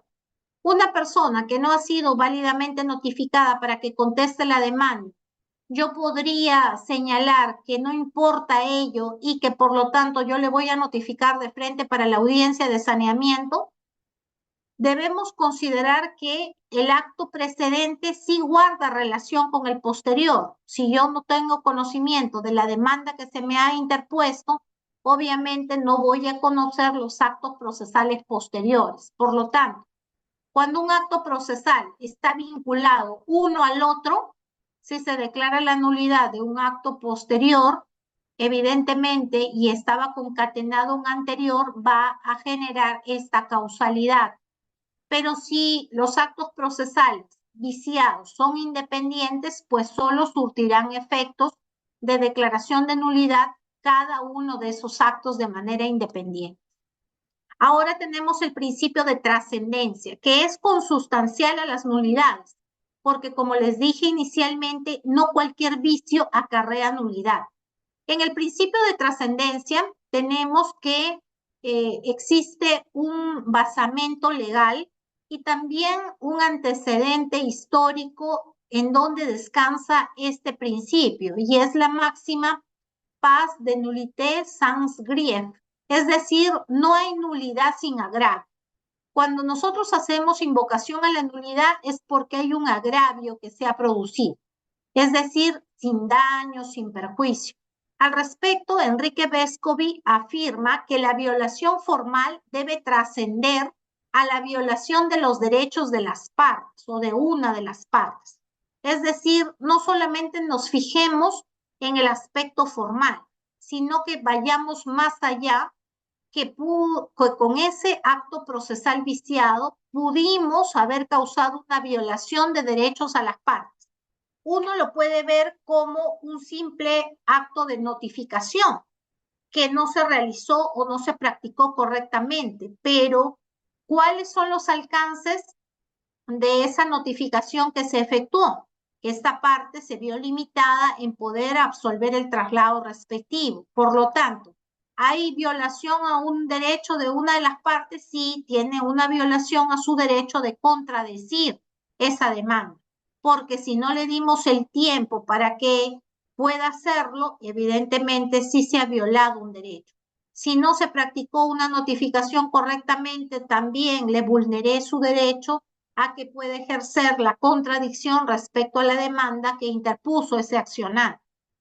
En efecto, no es suficiente que la parte que pretende su nulidad de un acto procesal viciado afirme que él contiene un vicio o error que deviene en nulo, sino que deberá precisar en qué consiste el perjuicio o agravio que le produce el acto denunciado, debiendo de ser cierto e irreparable, y demostrar que no puede remediarse sino por la declaración de nulidad, ¿no?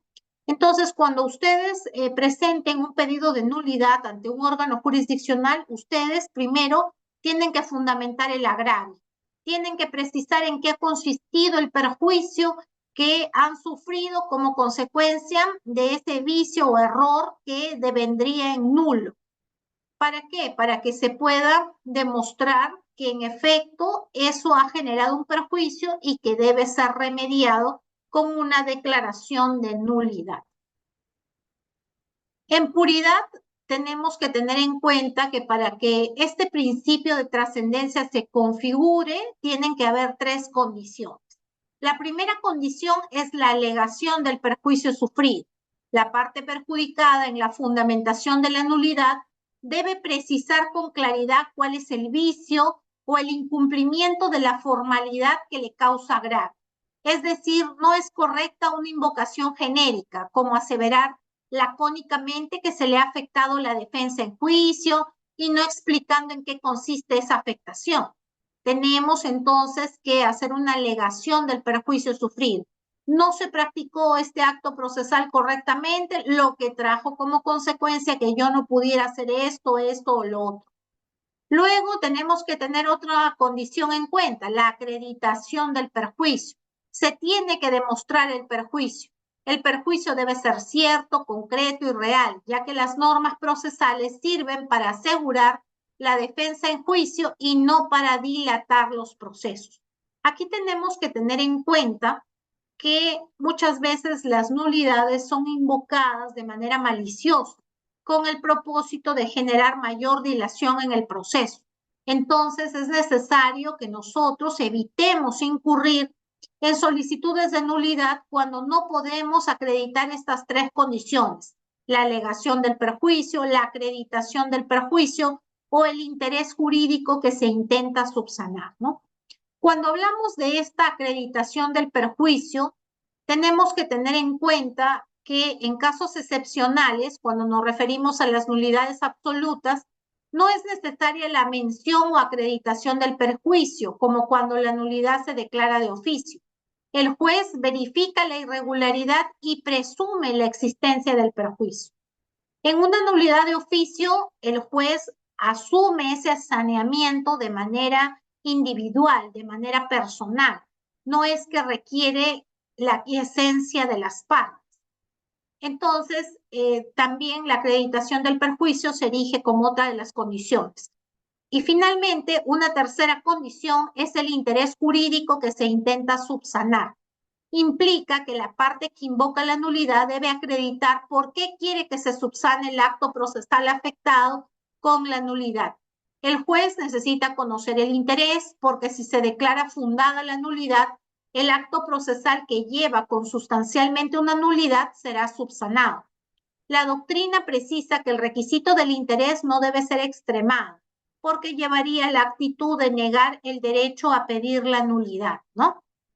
Entonces, sobre este aspecto, la doctrina estaba leyendo una información relacionada a ello que tampoco le podemos pedir a la parte que sea muy explícita o que desarrolle abundantemente cuál tendría que ser esa acreditación del perjuicio o ese interés jurídico que queremos subsanar.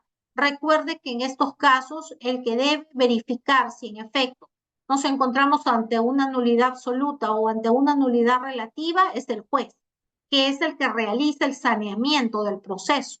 Pero en la eventualidad que el juez no lo hubiera advertido, la parte puede invocar la nulidad y puede acreditar estas tres condiciones del principio de trascendencia con el propósito de que se estime la nulidad a su favor. También tenemos el principio de conservación o aprovechamiento. Este principio de conservación o aprovechamiento no es ajeno a las nulidades procesales. En buena cuenta, en caso de duda, debe mantenerse la validez del acto. Así, todo acto procesal debe cumplir con los requisitos formales para su conservación y eficacia.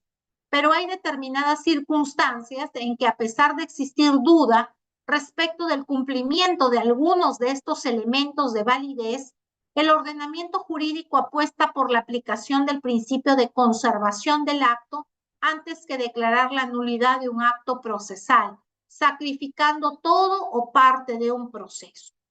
Deben tener en cuenta que este proceso, como ya se los he mencionado, es un cúmulo de actos procesales.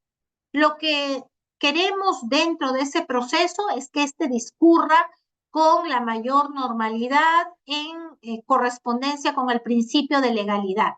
Entonces, lo que se va a buscar en este proceso es conservar esos actos procesales, protegerlos de tal manera que este proceso no decaiga, porque al declarar la nulidad de un acto procesal, lo que tenemos que hacer es retrotraer al estado anterior al que se produjo el vicio ese acto procesal, para efecto de que ese vicio quede subsanado. Lo que propone este principio de conservación es que en caso de duda se debe mantener la validez del acto procesal. Es decir, busca preservar bajo toda posibilidad esta conservación del acto que debe ser considerado siempre válido. Porque recuerden ustedes que las nulidades no son de continua asiduidad, son excepcionales. En casos específicos, el legislador ha establecido bajo sanción de nulidad cuando un acto procesal debe ser declarado nulo, como les estaba poniendo el caso en específico del artículo 122 del Código Procesal Civil. En consecuencia, como ustedes pueden apreciar, todo lo que hemos hablado durante el transcurso de estas 2 horas nos lleva a considerar que el legislador viene regulando una serie de aspectos o de temas vinculados a la operatividad del proceso civil en sí. Porque recuerden ustedes que cuando hablamos de las relaciones jurídicas procesales, lo que busca el legislador es establecer. Esto es parte de la realidad social. Existen personas que podrían ser incorporadas al proceso no habiendo comenzado el proceso ellas mismas.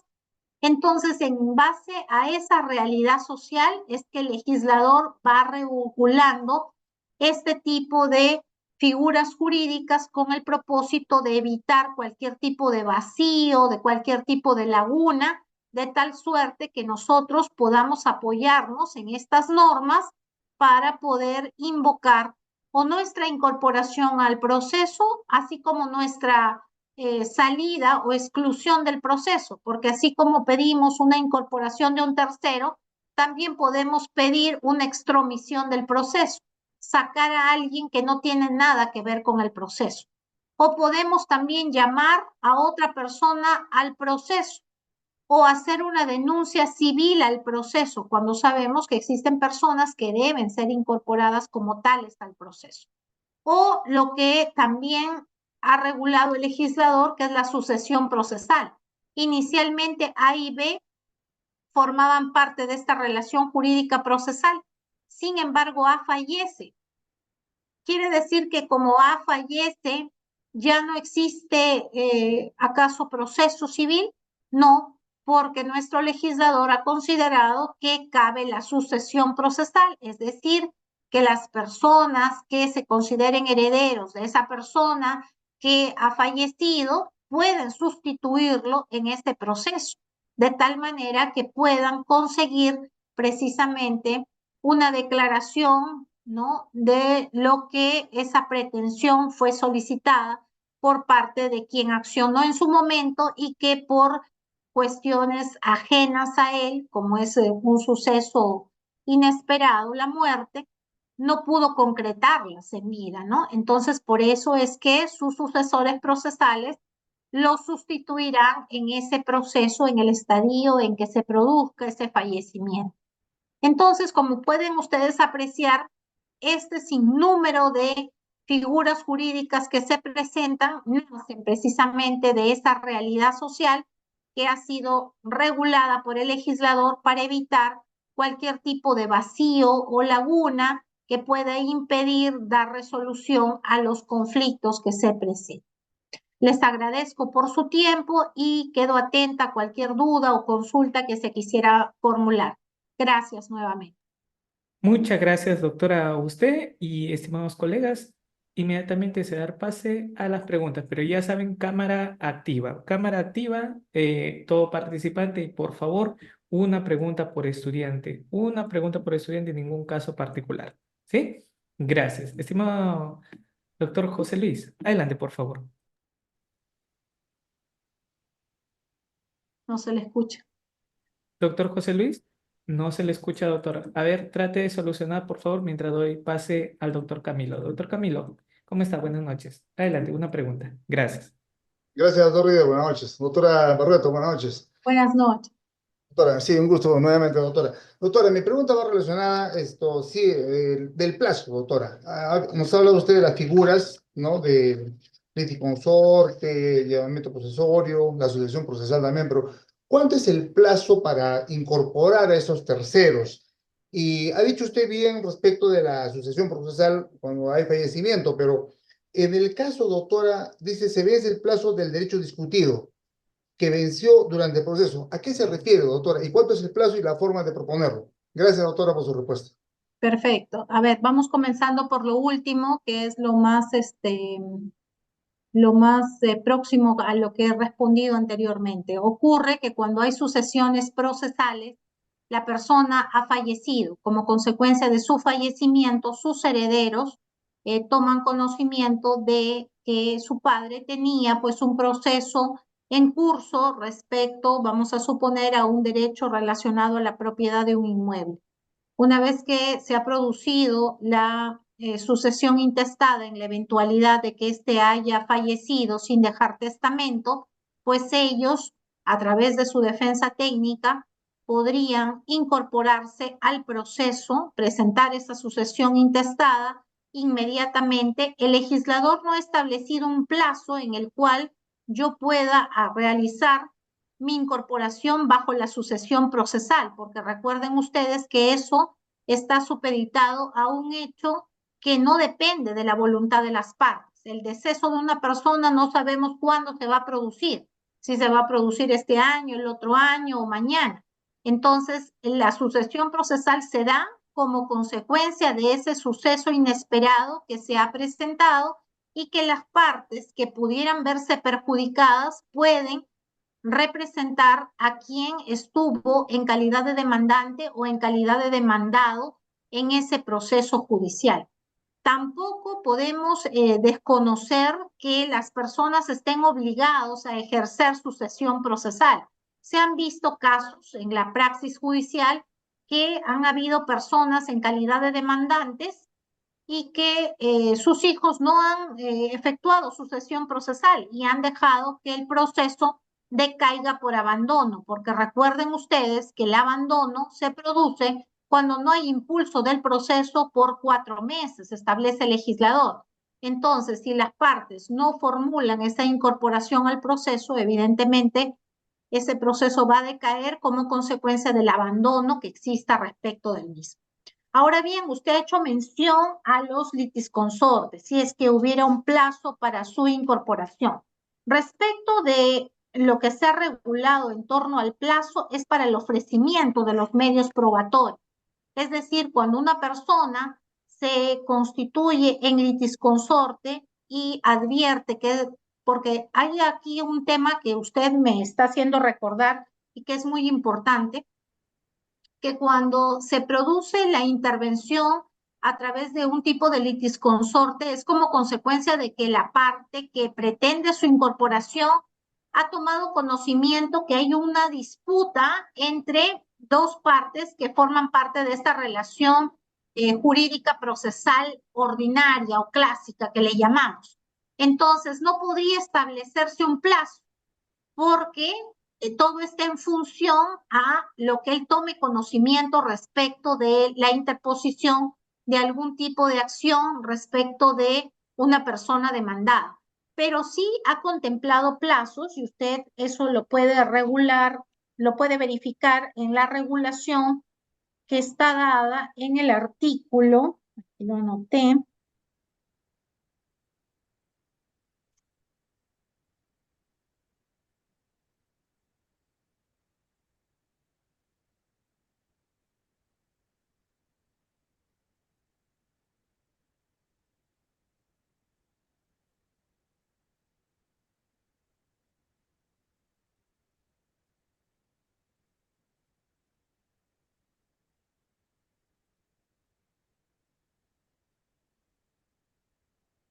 ¿El 108, doctora?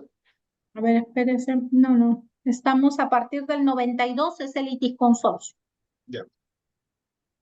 Del 92 al 98 hablamos de la intervención litisconsorcial. Está justo para la actuación de las pruebas, está que le da un plazo para que pueda hacerlo.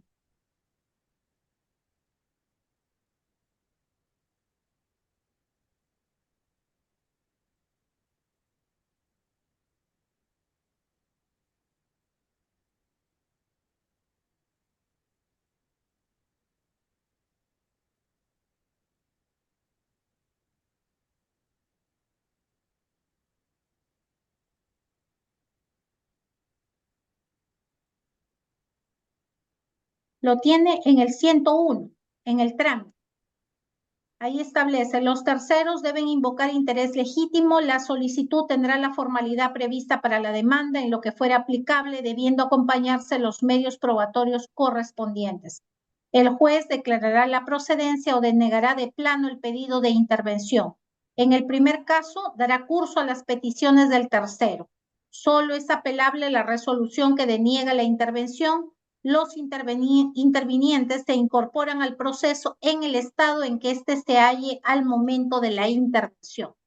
Cuando se advierte casaciones en torno a este tema, se establecen esos plazos, que se han dado incluso 20 días para efecto de la presentación de medios probatorios. Eso sería lo que le tendría que contestar respecto a esas dos inquietudes. Gracias, doctora. Muy amable. Gracias. Muchas gracias, doctora. Damos pase a Fabri. Adelante, por favor. Doctora, buenas noches. Doctora, con respecto a la incorporación al proceso de los liticonsortes, ¿hay una cantidad determinada para la incorporación? ¿Es limitada? ¿O cómo es? Si me podría asesorar en eso, doctora. Gracias.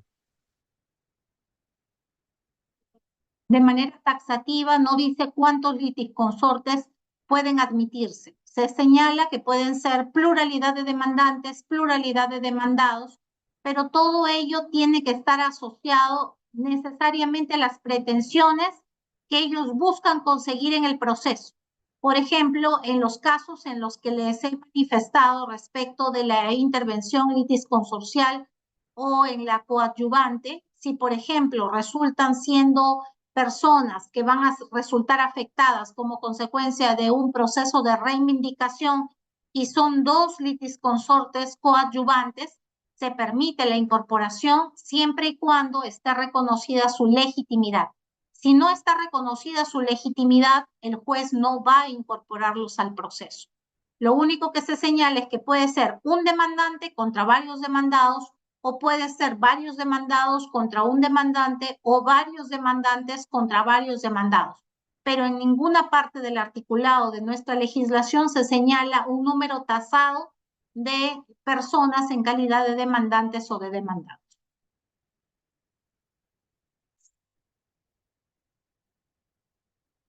Muy bien, doctora. Doy pase a José Luis. José Luis, adelante, por favor. Buenas noches, ¿se me escucha? Buenas Sí, creo, noches, ¿no? sí, buenas noches. Bueno, muchísimas gracias, muy brillante, muy empapable de todo lo que usted nos ha transmitido. Mi pregunta va en el siguiente caso. Se tiene un proceso de ejecución donde la parte ejecutante realmente apuró todo el proceso, no se ha notificado como debe ser en su etapa de demanda. Y en la primera oportunidad que ha tenido las partes demandadas o ejecutados, justamente se implementa, se pide un recurso de nulidad, ¿no? De los actos. Ya. Este recurso se presenta igualmente y en una resolución siguiente, justamente el juzgado se pronuncia diciendo de que es inadmisible por una dirección procesal, ¿no? Electrónica, que no está debidamente puesto. Si bien nunca lo ha utilizado, pero ese era su pretexto.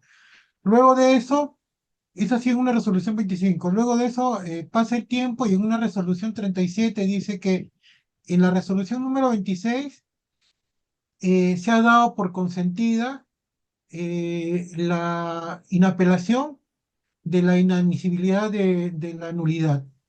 Ahora, en ese momento se puede presentar un recurso, yo sé, el recurso es de pedir de justamente eh, una apelación, pero para la resolución que ha sido consentida sin haberse notificado, procede un amparo. ¿Así sería el caso? Gracias. Para comenzar, las nulidades no son recursos, las nulidades son remedios procesales. Entonces, aquí estoy advirtiendo que tenemos una resolución que no ha sido notificada correctamente y que con posterioridad ha sido declarada consentida, según lo que usted me está indicando, y que ha sido invocado precisamente ello, ¿no? Para efecto de poder advertir que ha habido un vicio respecto de este acto procesal viciado. Entonces, lo que tenemos que tener en cuenta es un concepto básico. Las nulidades se interponen en la primera oportunidad que tiene la persona que se ha visto perjudicada con ese acto procesal.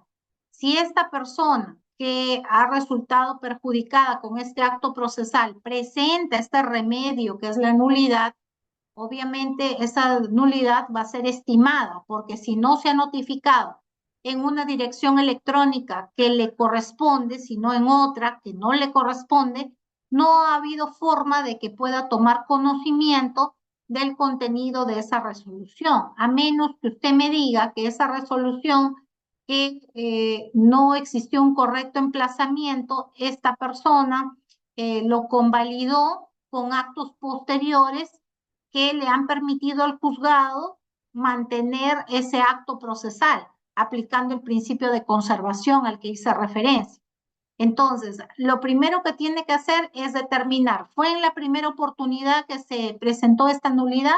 En segundo lugar, este acto procesal cumplió los efectos esperados, es decir, cumplió la finalidad que se buscaba, que tome conocimiento esta parte y que pueda absolver, en este caso, el proceso conforme usted me lo está manifestando, que era un proceso de ejecución, entiendo yo, es una demanda que se presentó de ejecución.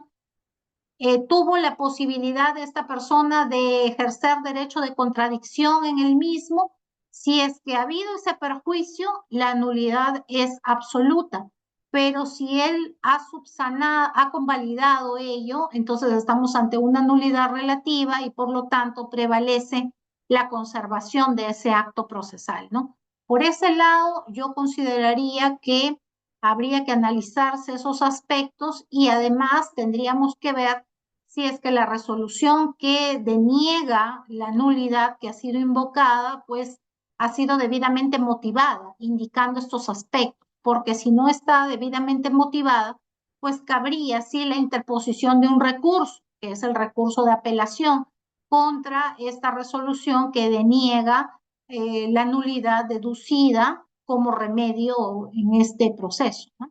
Eso sería mi respuesta.